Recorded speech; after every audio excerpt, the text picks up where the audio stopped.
What's up, guys? So I'm sorry I'm running a little bit late tonight. Had some technical difficulties, but we got them figured out. So today I wanted to talk a little bit about TRT, testosterone replacement therapy. It's a pretty hot topic, with guys as they age. I hear about it a lot.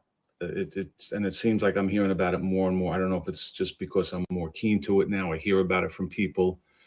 Um, you know, it's something.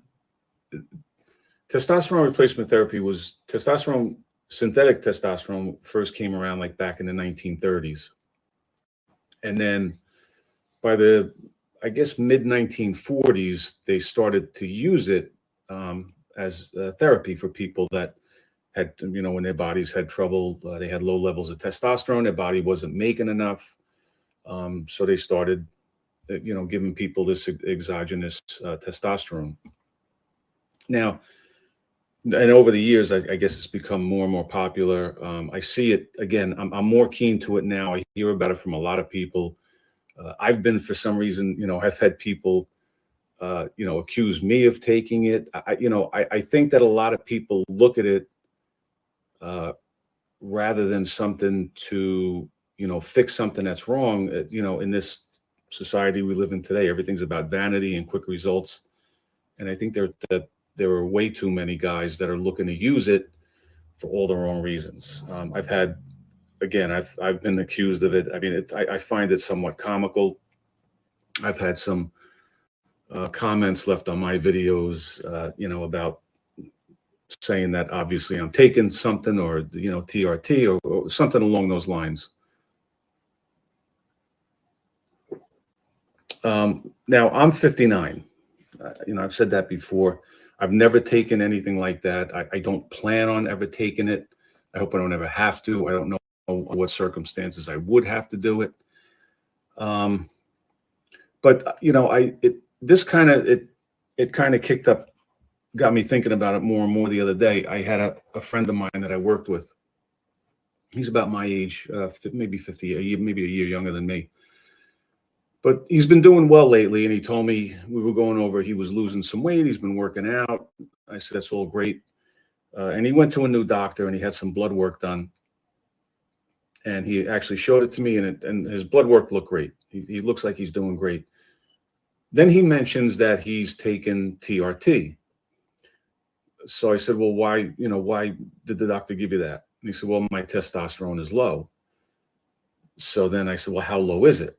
And his response was, I don't know. And I said, well, how long do you have to take this for? And again, his response was, I don't know. And again, not that I would know, I don't know from the dosages. I don't know that much about it to know, how long you would have to take it, how much you have to take, how frequently you have to take it.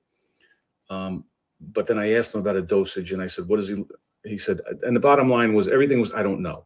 So he's injecting these exogenous hormones into his body, and he doesn't know why. And again, he showed me his blood work, and his testosterone was read down like in the high 300s.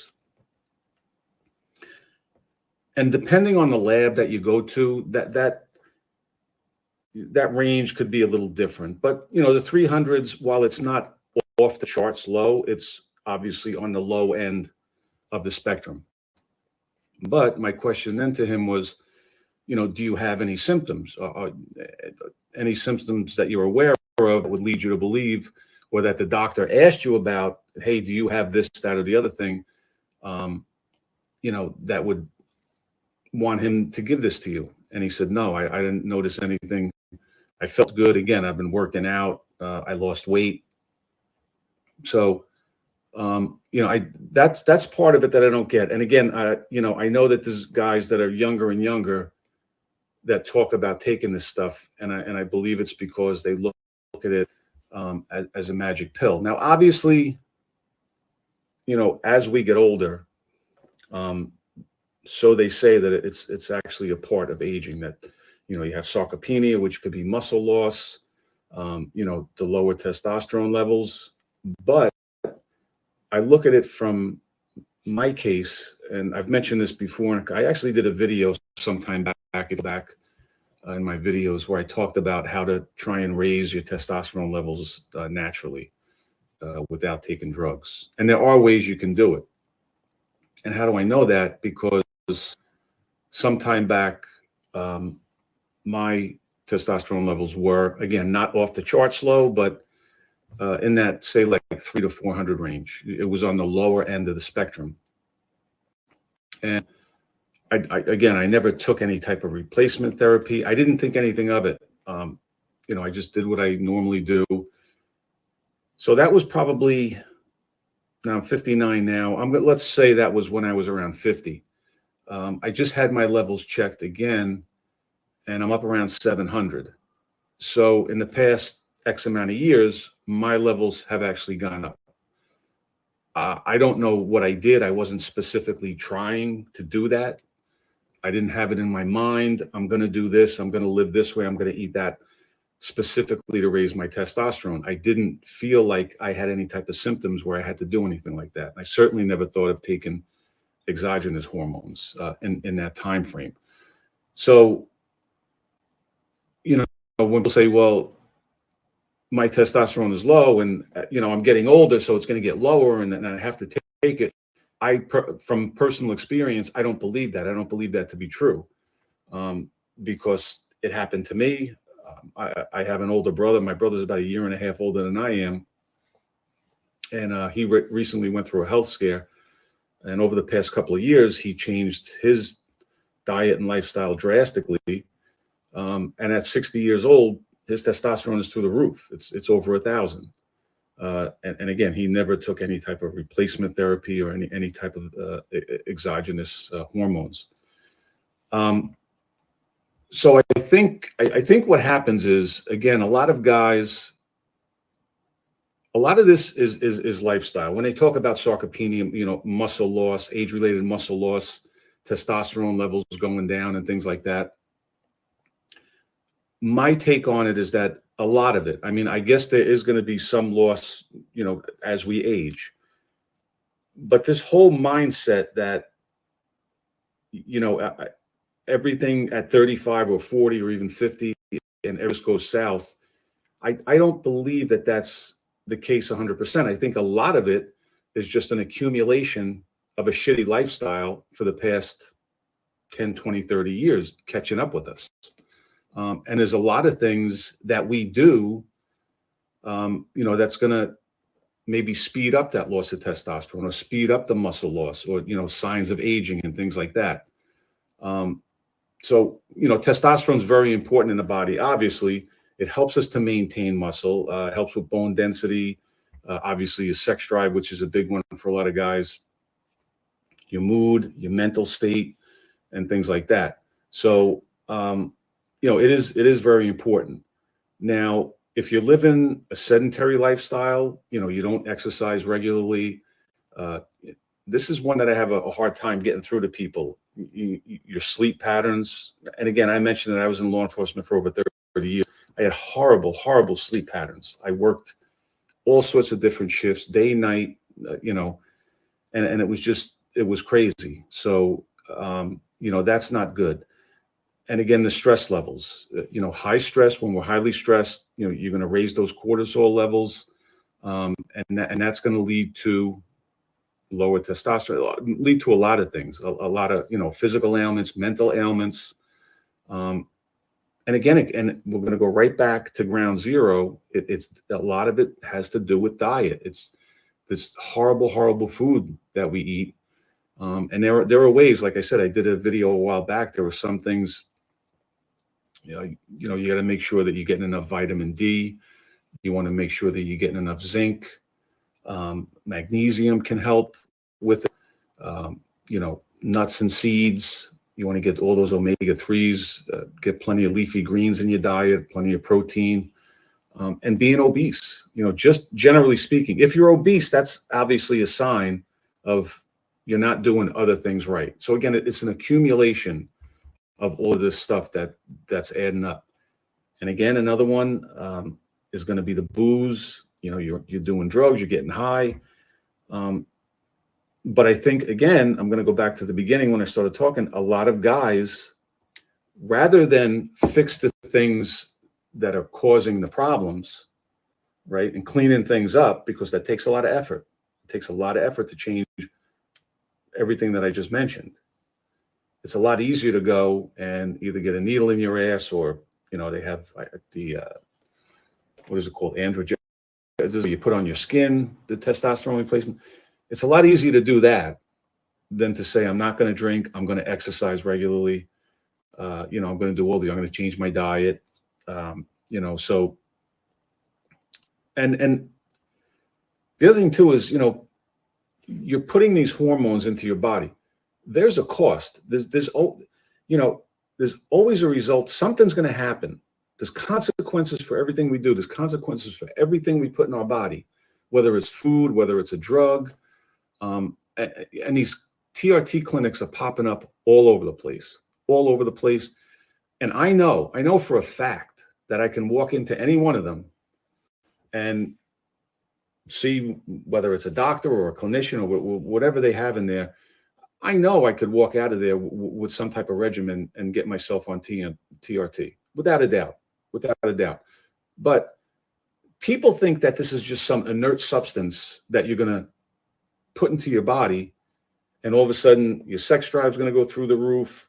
You're going to get, you'll pack on 20 pounds of muscle. You're going to feel great. You're going to be skipping down the street. You're going to double your bench press. And, you have to realize that there are consequences.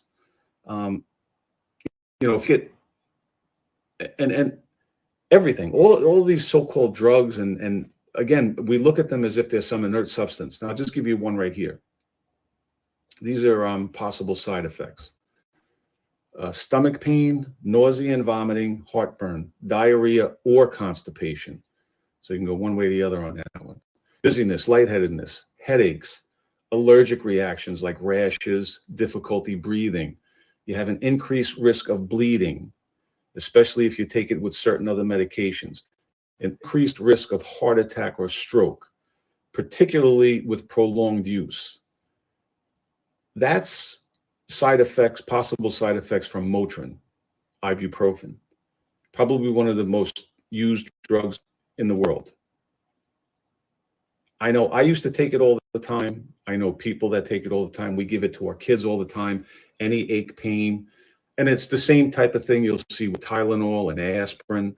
But we look at these things as if, hey, we're just throwing this pill in our body. It's a magic pill and it's going to take all our pains away, and there's no consequences for it.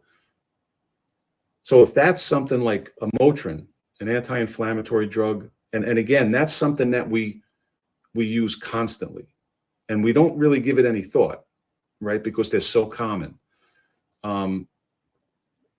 That's that. Now you're taking a hormone, and you have to remember, our bodies are brilliant. Our egos are ignorant, stupid, pompous, arrogant. We think we're smarter than our bodies. So if you're going to put these things into your body, these hormones, and your body is still producing this hormone, at some point your body's going to say, well, let's just say your body's producing a hormone. How does it know when to stop? Your body produces X amount, and it's going to stop when it reaches a certain level, whatever's normal for you at that time. If you're putting exogenous hormones into your body at some point, and then you bring your levels up, your body's going to say, well, I'm there. I reached the threshold. I don't need to make it anymore. Right? So at some point, your body's going to slow down, or maybe even stop making the hormone itself. So again, there's consequences. So in that case, you're looking at what? Doing this for the rest of your life? However long you live, whenever you start it. You think that's something that you're going to do from this day forward, and there's going to be no consequences. If you look at some of the possible risks of the TRT, they talk about heart attack, strokes, prostate cancer, psychiatric, mood changes and things like that, irritability, aggression, all the things you hear about with anabolic steroids, acne, skin conditions, infertility, all this other stuff. So, I don't believe that obviously there's a place for it. Obviously there are people that need it, right? There's a medical need for it. I believe that there is, but I also believe that there's a lot of people, a big majority of people that are just doing it from, let's say, a vanity standpoint, or even, laziness. They have it in their mind that if I take this stuff, all of a sudden everything's going to be great. I'm going to walk down the street. Everybody's going to mistake me for an IFBB pro bodybuilder. You're just looking. They think all of a sudden, if I take it, all my that's going to go away. I'm going to just build muscle automatically without having to do any work. And that's, I firmly believe that. I think that that's society today. I think that, it's born from laziness. And I think it's dangerous. I don't think people put that much thought into it.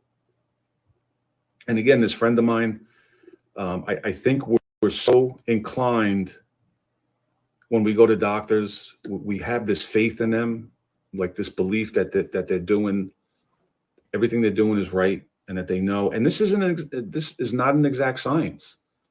I know many people in my life that were on mood altering drugs and psycho drugs. And again, take this pill, it's not working. Okay, take 2 pills. All right, it's not working. We're going to try this one. It's the same thing with this. Well, how do they know? There's no exact amounts. They're just going to do it. Well, your levels didn't go. Okay, we're going to give you a little bit more. We'll give you, at the end of the day, it's a business, and like I just said earlier, I know at 59 years old, I know for a fact I could walk into a doctor, I could walk into a clinic, and I could walk out, with a prescription or some regimen. They'll put me on a regimen for some therapy. So I think it's something that, guys really, really have to think about it. Again, there is a place for it. In certain instances, there's going to be great benefits. But if you're asymptomatic and you just say, hey, I want to look big, I want to get bigger, I want to lose weight. And I'll tell you a quick story. Back when I was still working, there was a guy that I worked with. There were several guys that I worked with that obviously they were doing something, because I noticed that they were getting bigger. They were working out, but their gains were way beyond what they should have been, in my opinion. Anyway, long story short, I got into a conversation with one guy that I worked with, and I knew was obviously doing something, because he had packed on literally 20, 25 pounds in a real short period of time. But he was open about it with me. And there was a doctor that he was going to, and he told me that a bunch of other guys in the department that I worked in were going. He was actually under the impression, for some reason, that I was going. I said, I told him no, I didn't know anything about it. Anyway, what I'm getting at is, he went down the roster with me of guys that we worked with. I worked with it in a department that had about 200 guys.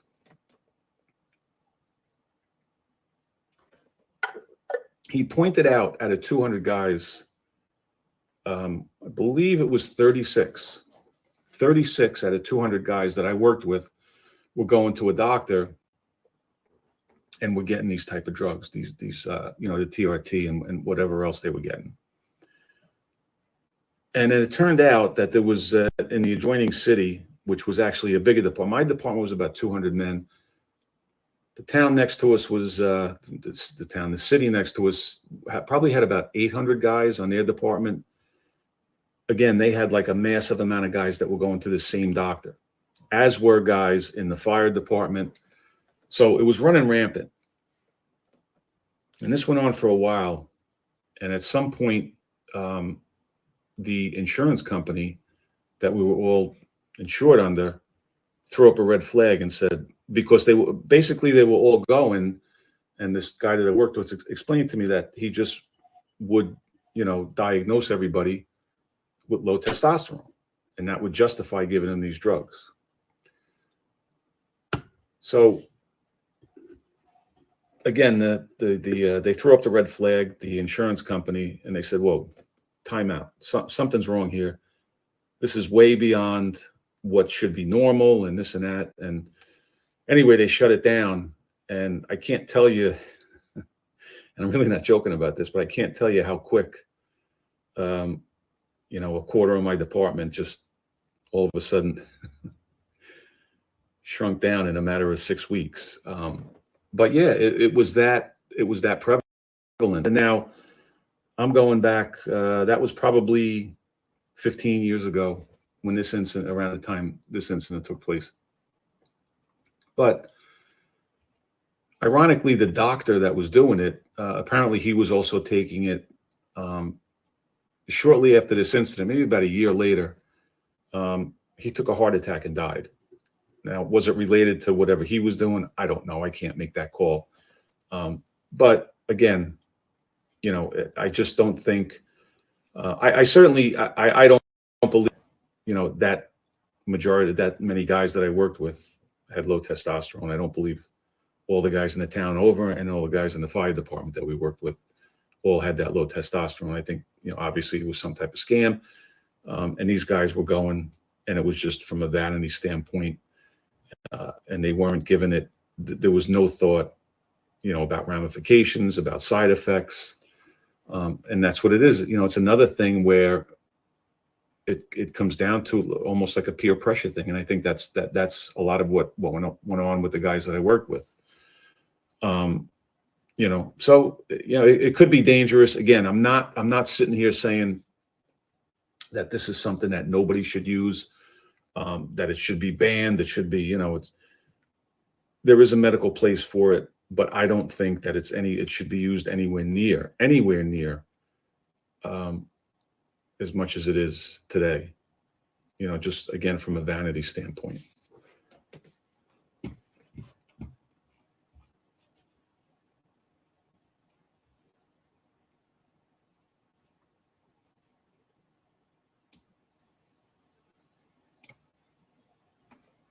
Mr. T, thanks for popping in. You're absolutely right. If there's a pill, they'll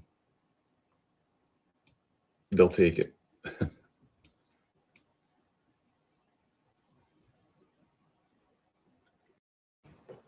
Derek, you're right. I don't think, again, I'm talking from my experience, my brother's experience. I think a lot can be fixed with lifestyle changes, just cleaning up your life. And I think that, they indoctrinate us. They make us believe that this is normal, that we're supposed to have high blood pressure, that we're supposed to not be able to gain muscle, that we're supposed to lose testosterone, that we're supposed to have a low sex drive, that we're supposed to have mood changes, that all this is supposed to be. It's not. The only thing it's supposed to be is we're supposed to get older. Okay, that nobody's going to get around. But it doesn't have to be.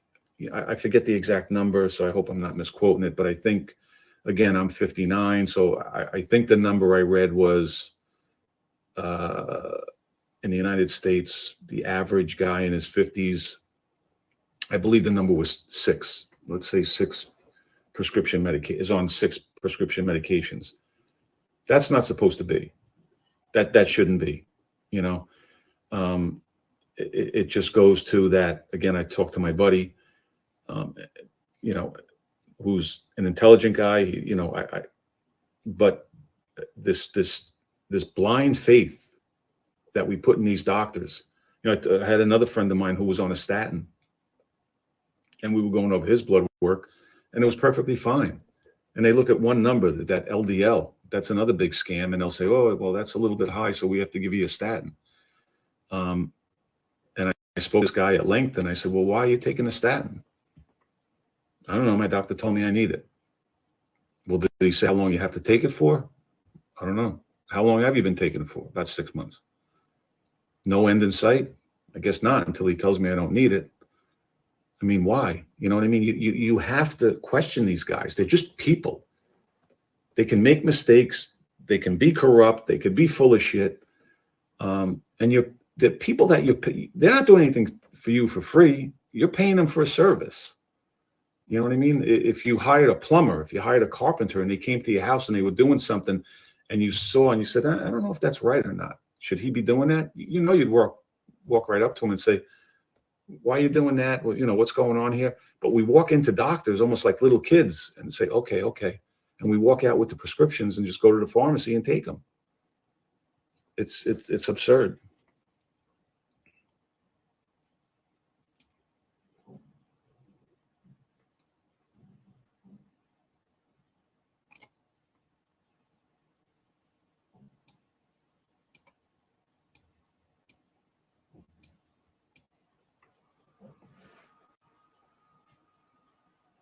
Right, Gus. I mean, and that's it. That's what I was getting at earlier. Like, people think that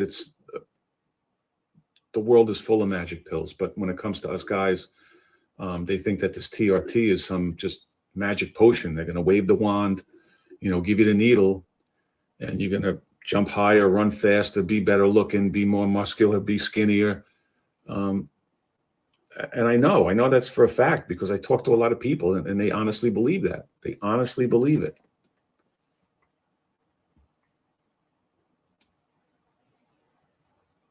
Gus, what does your cousin charge?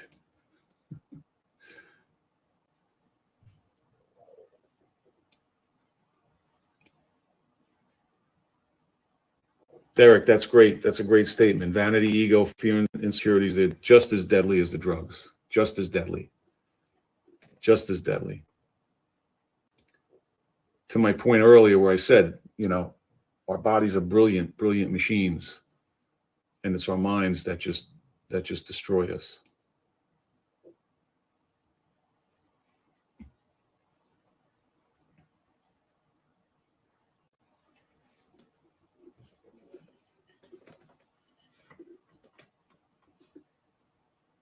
Yeah, Mr. T, absolutely.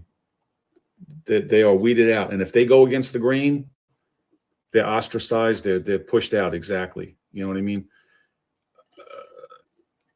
Doctors, generally speaking, they're bought and paid for by the pharmaceutical companies. The pharmaceutical companies drive the curriculum in the medical schools. They're told what to teach these people. You know what I mean? And you talk about an indoctrination. When they come out, that's all they know. They look at a symptom, and then they have the slide rule, and they say that's the drug for it, and they give it to you. They don't fix anything. Doctors don't cure shit. They don't cure anything. They give you pills to make, the pain subside a little bit, to make whatever's ailing you, just to make that subside for a little bit. And it brings it down, whether it's diabetes, here's a pill for your sugar. Here's a pill for your blood sugar. That's going to bring that down a little bit. But you're on it for life. And there's no difference. There's no difference from the guy sitting on the corner mailbox, selling you whatever illegal drug. There's no difference because once they get you hooked, you're a customer for life. And it's the same thing with the doctors. And it's incentivized for them to prescribe all these drugs without a doubt.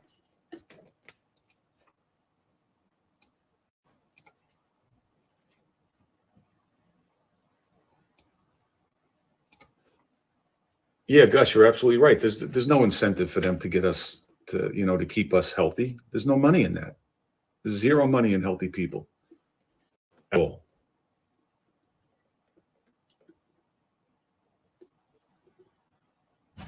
No, Brian, you're right. I mean, ideally you want to be on no meds, but there's certainly no reason for the average guy in his 50s to be on six medications. That's absurd. I mean, how do you live like that? Your life just revolves around, going to doctors, taking your pills, going to pharmacy. Everything in your during the day, you're worried about, I have to put something in my stomach because I have to take this pill. I can't take this pill with that pill.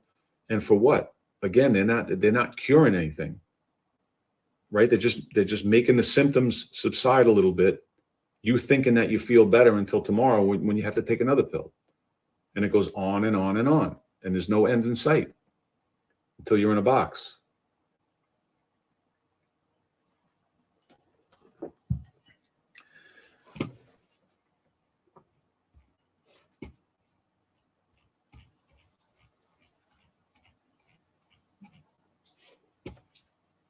Do any of you guys know? I'm going to assume everybody here that's in the chat has never taken TRT. Do you know anybody that's taken it? Any experience with anybody that's taken it that you know of?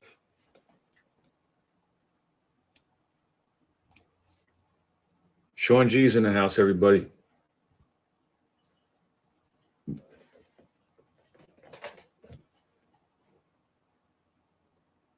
TRT, no good, Sean. No good. We were just talking about how it's really evolved into a vanity thing with a lot of people. They're just taking it, for vanity reasons rather than for real medical reasons. Not that we don't believe that there is legitimate, medical reasons to take it, but like everything else, just like with this diabetes drug, this Ozempic and the other one, people taking it as a weight loss. They're giving it off label for weight loss. It's just people are looking for a fix, not to make lifestyle changes and do things the right way or what they consider the hard way. They're just looking for a quick fix to lose weight. Again, they think that they're going to turn into a bodybuilder overnight without doing anything.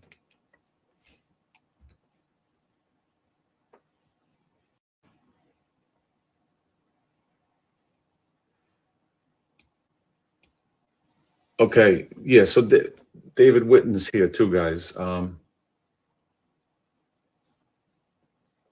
right, Dave. So yeah, that's one of the things a lot of guys will say, that I have low energy. But again, let's go back. Why do you have to look at first, why do you have low energy? What are your sleep patterns like? What are your stress levels? How are you eating? There's so many things that go into it that in my opinion, I think that you should try and fix before you would go that route. I don't think that there's that many guys. I don't think. I'm guessing. I think it's a good guess. There'd be guys in their 30s and 40s that are doing exogenous hormones. Again, not that it should never happen. I mean, I'm sure there's instances where it's needed. But for somebody to tell me, if I say, I was watching the other day and there was a guy in the video. It definitely wasn't near his 50s. I would have put him in his 30s, but let's say he was in his 30s. And he was touting the benefits of TRT. And all he said was, I had no motivation, but I already had a great physique. And now my physique is even better. And then he gave the name of a TRT clinic somewhere. And obviously said, if you click the link and use my code, you'll get a discount at the TRT clinic. So that's what it's evolved into. That's the point that I'm trying to make. I don't think that it's that there's no place for it, but I think where it is now, it's just gotten to the point. Again, I'll go back to those diabetes drugs where people are just injecting that, rather than doing it the natural way. And there's plenty of ways to do it. There's plenty of ways to do it. And I don't know if you were here, Dave, but I mentioned earlier that in my case, in the past 5 or 10 years, just doing what I've done and the changes that I've made, my testosterone levels have almost doubled. And and again, it's not something that I was trying particularly to do, but it just happened. And I know for a fact that it obviously the only thing that it could have come from is lifestyle changes, dietary, increasing my exercise and cutting the booze, and just making healthier lifestyle choices. So, and I firmly believe that would be the way to go. But in society today, that's not what people are looking to do. Yeah, Sean, you're right. Yeah, like Sean G said, sleep is one of the biggest ones. It's one of the biggest ones. And I talk to people about that pretty regularly, and they refuse to believe it. But, most of us want to burn that candle at both ends. We want to have fun or do what we, live the way we've been living. because we don't like to change. Change is uncomfortable. We don't want to do that. Why do that when you can just go to a clinic and get a needle stuck in your ass every week or every month, and everything's going to be great.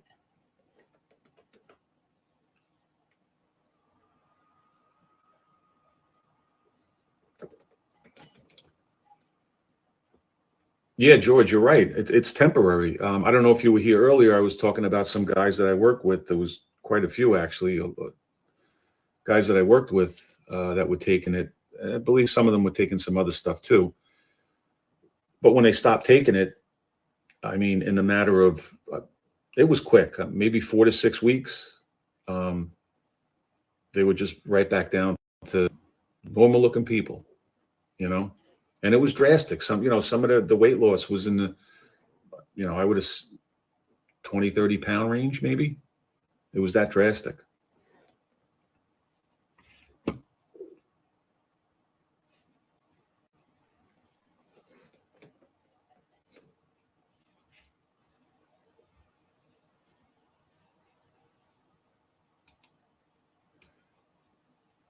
No, Brian, I don't know too much about getting off it. But really, if you're taking any type of drug, for any length of time, and then again, with this TRT, your body knows better. So does it actually either slow down drastically the production of testosterone on its own? Does it actually stop it? So at that point, what happens if you just stop taking the TRT? I'm assuming that it would be something you'd have to wean yourself off of, just like a lot of drugs. Just like these psychiatric drugs. You can't just stop them when they alter your brain chemistry drastically. So to just stop taking them, I mean, it's horrible.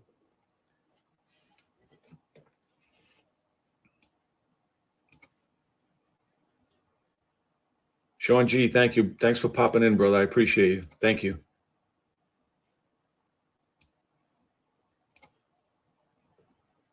Aldo's here too.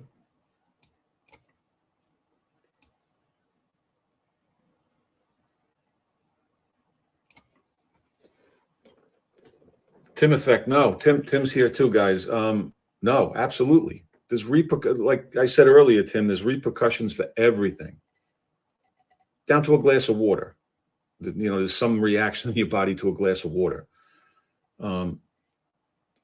So, you can't. You're altering your body, the hormone levels in your body. There's so many repercussions, and people don't look at it because it's that vanity. It's that vanity that kills us. And again, I'll go back to these diabetes drugs that people are injecting. It's why should I have to diet? Why should I not eat those cupcakes? Why should I not drink what I want? Do this, do that, when I could just take this injection? And they're more than happy to give it to you. They're more than happy. They're pushing that on kids now. They're pushing that on kids. I saw an interview with a woman, Harvard-educated doctor, but went on television and said that, obesity is in 85% of the cases is you're genetically predisposed, and it doesn't matter. Can you imagine them saying this? And it turns out that she's, again, they're all bought and paid for, but it turns out that she's actually paid by the drug company that makes this diabetes drug. So basically now they're pushing a narrative that you can do what you want. You can diet all you want. You can exercise all you want. But if it's in the cards, you're going to be obese. You're going to be overweight. And the only thing that's going to save you is this drug. So they actually want to start giving it. And, it's no secret that you look around at these kids, it's starting earlier and earlier. These kids are getting bigger and bigger by the day. So now they want to get to where they're going to start giving it to kids, obese kids. And again, pushing the narrative that this is normal, that it's something that you have no control over. So just take our drugs, and everything will be good, and go on with your life. Keep doing what you're doing. It's crazy.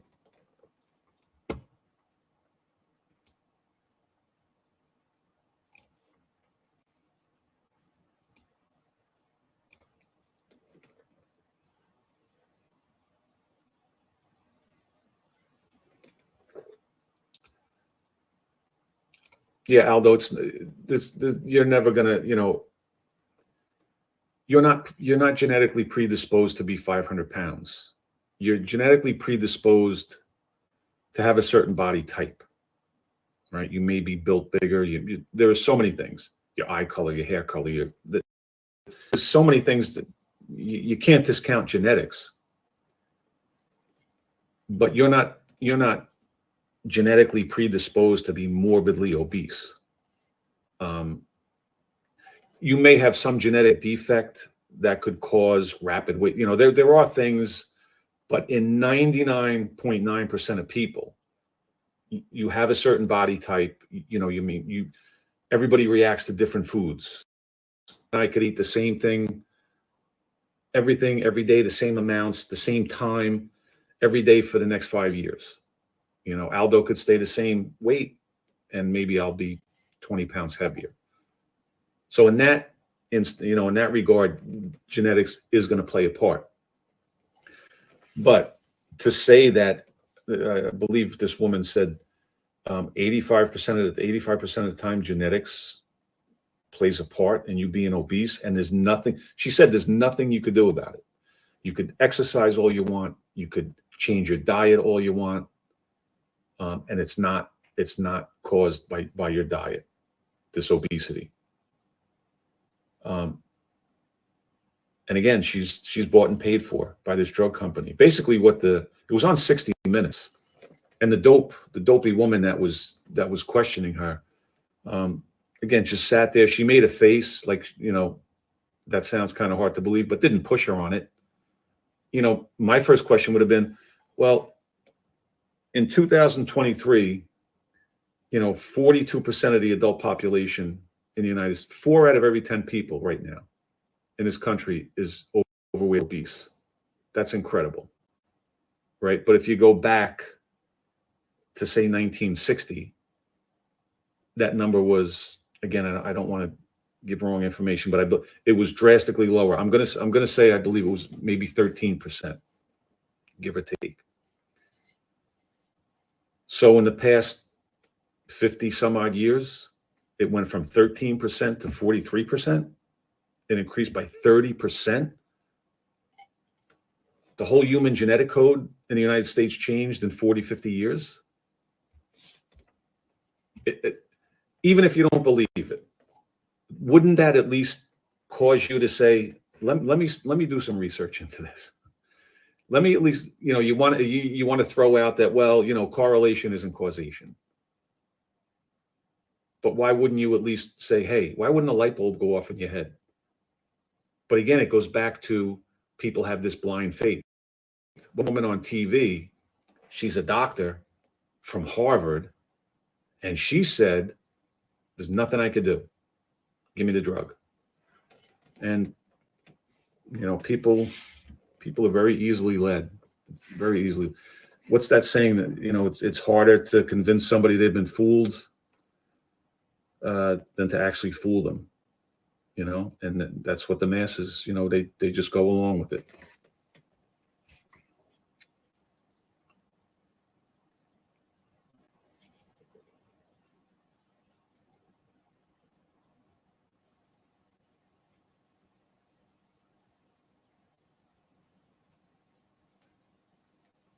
Yeah, Gus, you're right. I mean, it's become normalized.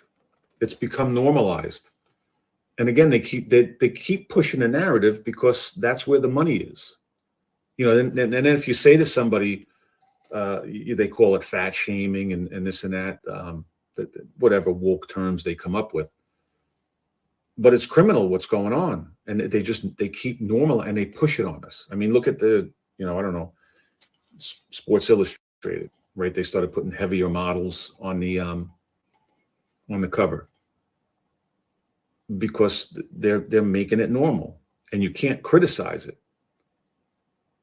That shouldn't be. It's dangerous. It's unhealthy. But they'll tell you, love yourself the way you are, and you certainly shouldn't hate yourself, but you should love yourself enough to want to be healthy and not suffer.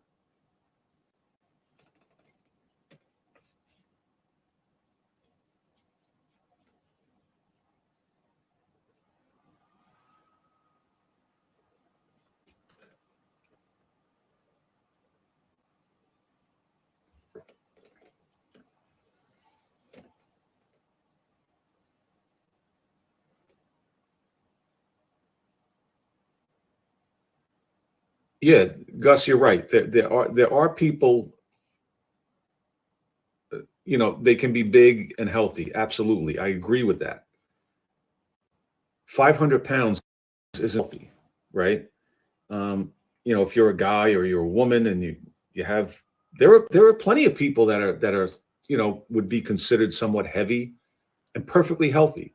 And on the flip side, there's, if not more, relatively normal weight people that are sick as hell. But my point is, getting back to the genetics thing, you can't say, again, I'll go back to, the genetics, absolutely. Do genetics dictate your specific body type? Without a doubt. Without a doubt. There could be a genetic defect that, for some reason you do gain weight rapidly. There are things that people are born with. But to say that 85, and again, then why, if you go back to 40, 50, 60 years ago, this wasn't going on. It wasn't going on. Right? Today, 43% of the American population is obese or overweight. If you go back a little over 100 years ago, they didn't really keep track of the statistics, but it's estimated that back around, say, 1900, that the percentage of the American population that was overweight or obese was around 1%, if that. So how come genetics didn't make people morbidly obese 100 years ago? What changed?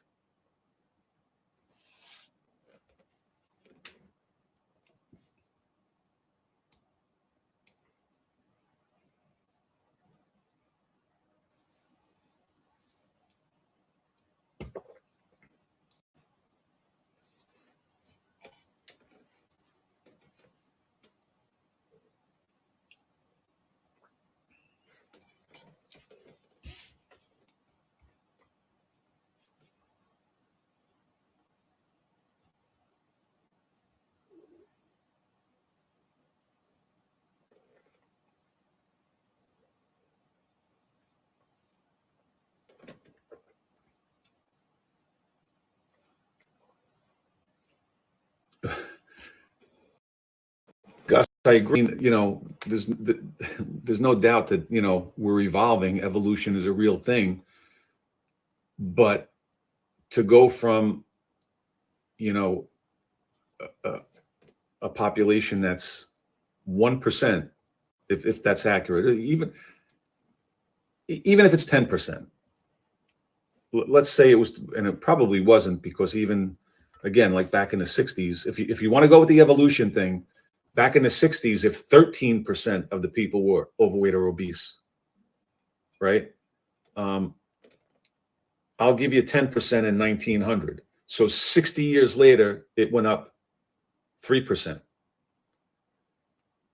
Another 60 years, it jumped up 30%, tenfold in basically the same amount of time. That's pretty fast evolution.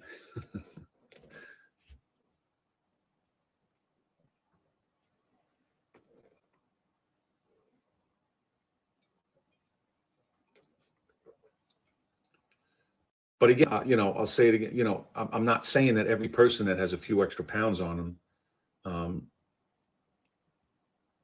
is ready to take a dirt nap. I mean, there are plenty of people that are somewhat overweight, living perfectly healthy lives. And there are plenty of people that are, what would be considered, and again, what's considered normal today.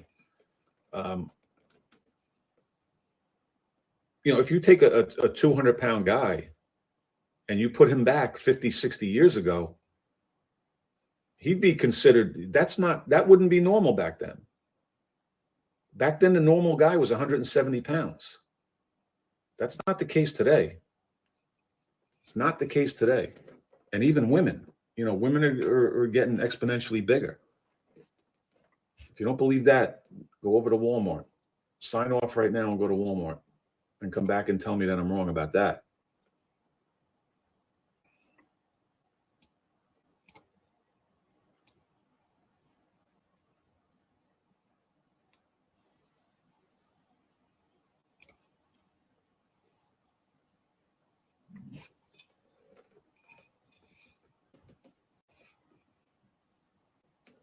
Yeah, you're right, Brian. It's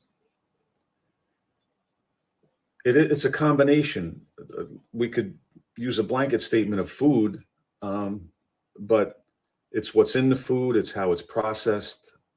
It's not food. It's not. It's just a big bunch of chemicals thrown together. There's no nutrition in most of it. It's calories, but it's not nutrition. Seed oils, they developed these seed oils years ago. It's a combination of things, but it's lifestyle. It's what we eat, what we drink, how often we do it. And I've talked over and over again in some of my videos about how addicting it is, and it's by design. And you can't keep putting that in your body and most of us from the minute we wake up till the time we go to bed. And when I talk to people about fasting, it's not even fasting. It's just having a normal eating schedule. Pick 8 hours in a day, and that's where you're going to have your food. What if I don't get my protein? What if I don't get my calories? What if I don't? You can't eat food in 8 hours. I mean, it's incredible. It's incredible. It's fear. It's like people literally, when you tell them that they can't eat, they become almost gripped with fear. And I'm not exaggerating. I've had conversations with people, and the looks that I get, it's unbelievable. It really is unbelievable.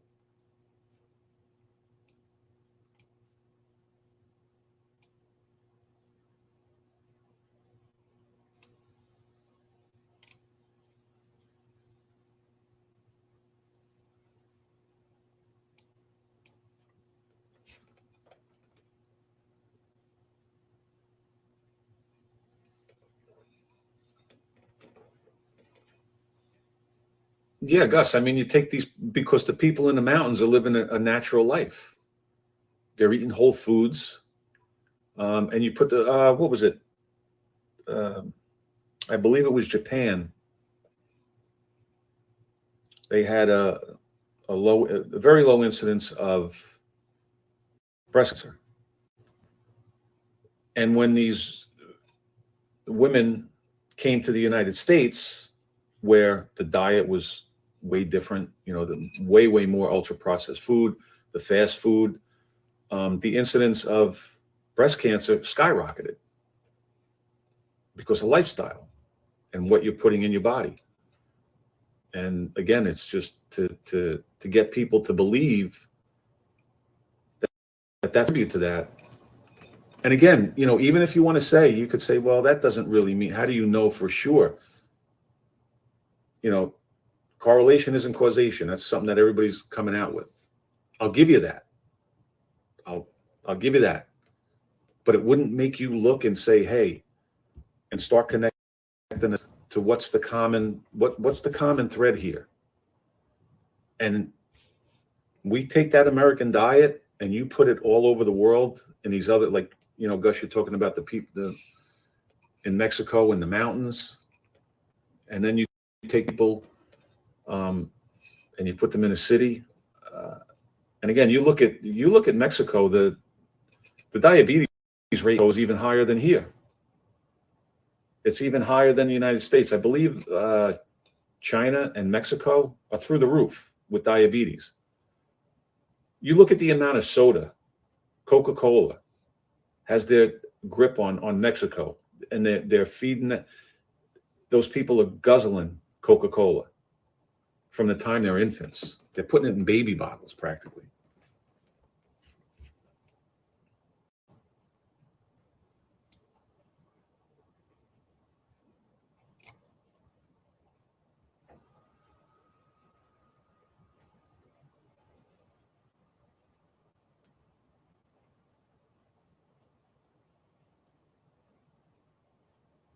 Derek, I'll have to check that book out. I don't think I saw that one.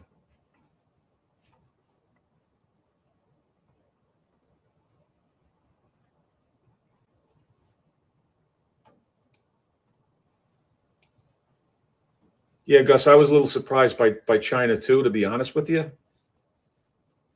But yeah, they're way up there. They're way up there. They're not doing well with the diabetes. Not that we are either, but I mean, to be worse off than us, that's bad.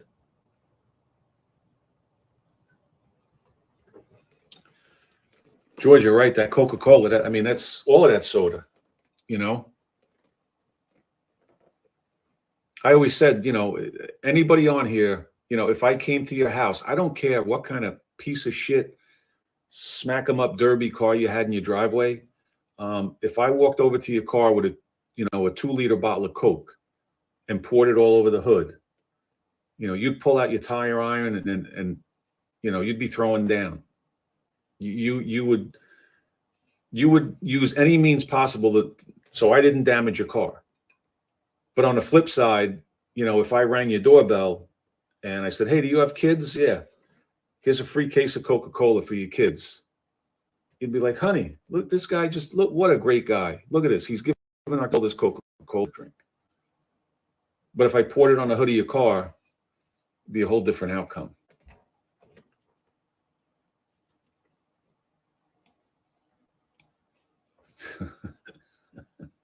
You're right, Gus. To outfat America is a feat. It really is. It really is.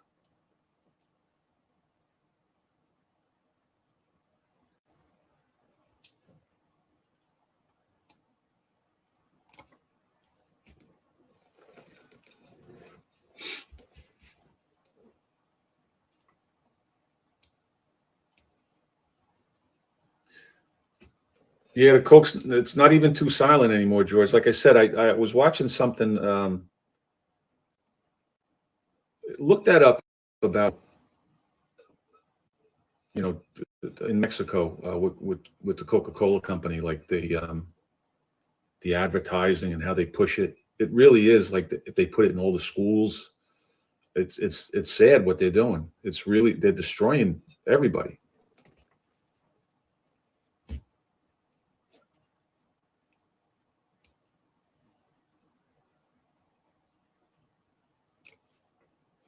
All right, guys. I think I'm going to wrap it up. Anybody have a question or want to shout me down and tell me I'm wrong, which I'm used to? Appreciate you guys being here.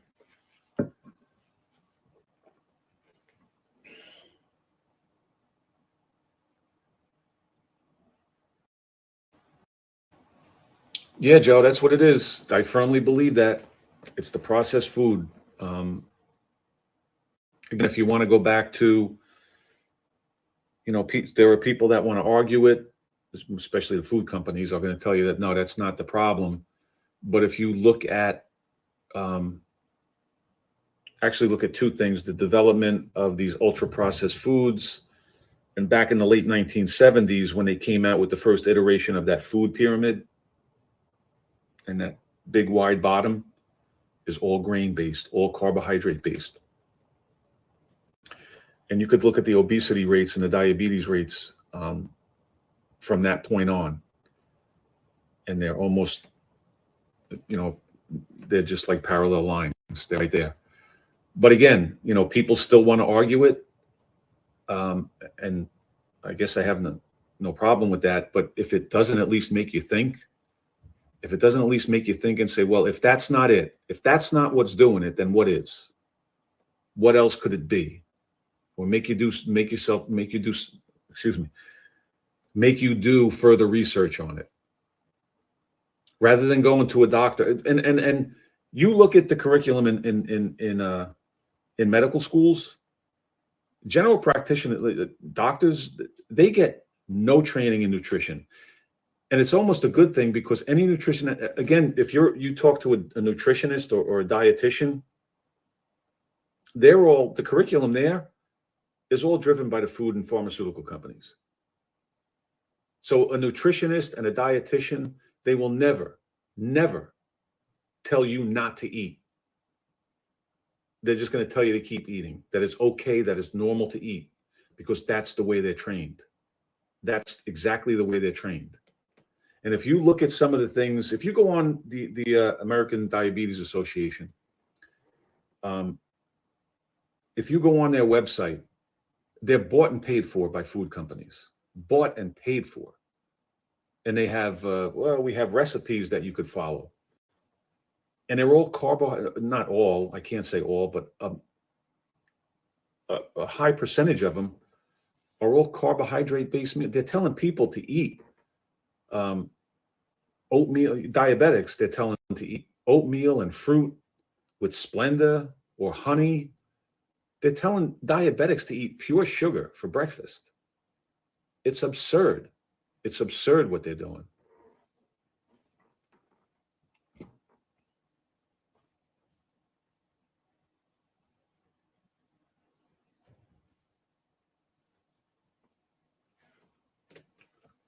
Joe, you're 53. You're catching up to me, my friend, but it looks like you're doing well.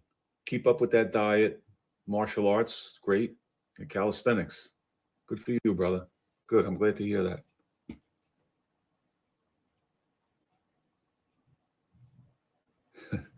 Oh, sorry. Derek, I was, and again, I don't want to, I don't want to come across like I'm pontificating, but I was a big McDonald's guy in the day, and I would start with 2 cheeseburgers and, a 10-piece nugget with that sweet and sour sauce. Unbelievable. And then I'd usually go back. Once I finished that off, it didn't quite take the edge off, so I had to throw in that 3rd cheeseburger just to get me to the point where, because I thought I wanted to throw up, but it wasn't until the 3rd cheeseburger where I said, I definitely want to throw up.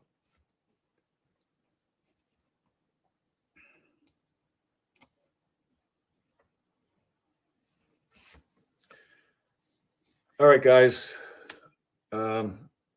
That said, it's actually time to eat. So I'm going to head out. Always do appreciate you guys being here. Appreciate the interaction and all. A little food for thought, no pun intended. Everybody stay healthy. Get your reps in, and hopefully I'll talk to everybody soon. Thanks, guys. Have a good night.